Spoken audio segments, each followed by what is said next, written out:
Oh, hey there, folks. You're tuned into the Maple Mic, where we bring you the latest views. I'm your host, Marie Moldovan, and today we're diving into a story that's got more twists and turns than a moose on a sugar high. That's right, eh? We're talking about Shock Doctor Presidential Edition, starring none other than America's Chaos Conductor-in-Chief, Donald J. Trump. Now, for those of you who have missed the memo, shock therapy isn't just something you see in an old black and white movie, huh?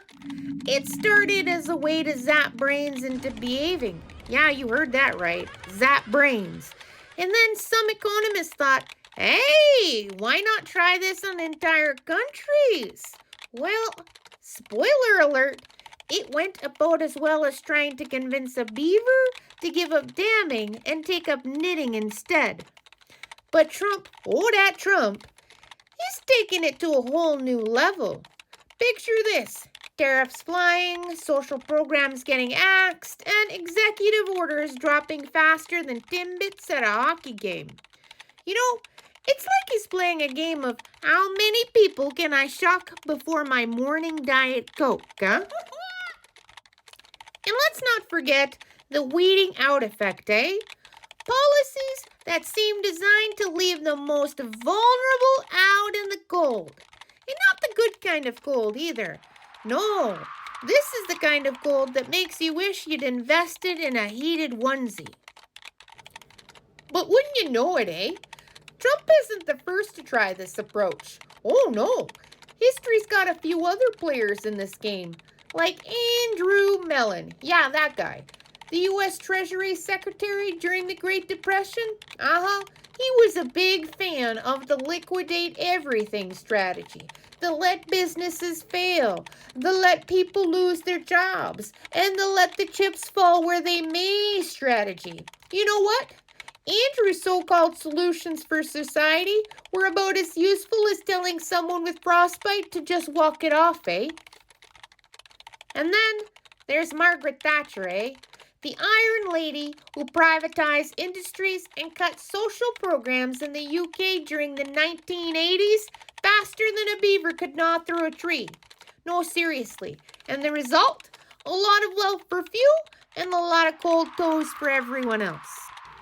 Meanwhile, up here in the Great White North, we've been watching this psychodrama unfold from the comfort of our universal healthcare system.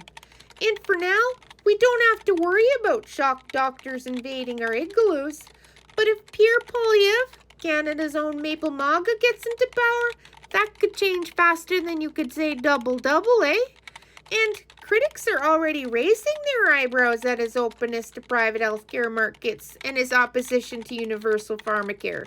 Yeah, it's like he wants to turn our healthcare system into a Leafs playoff game, full of hype, but where only a few actually win, And, you know what?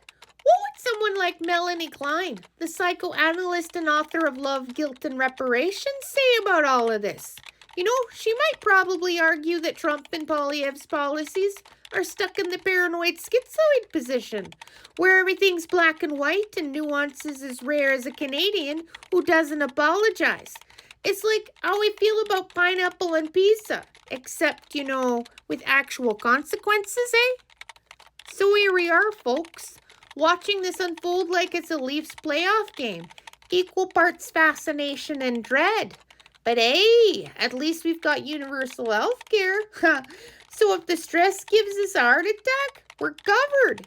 And, if things get really bad, we'll just send Ryan Reynolds down there to charm everyone into calming down, It's the Canadian way, Well, folks, that's all for today on the Maple Mic, So stay warm, stay kind, and remember, if you bump into a cobra chicken, offer it a Timbit and book it.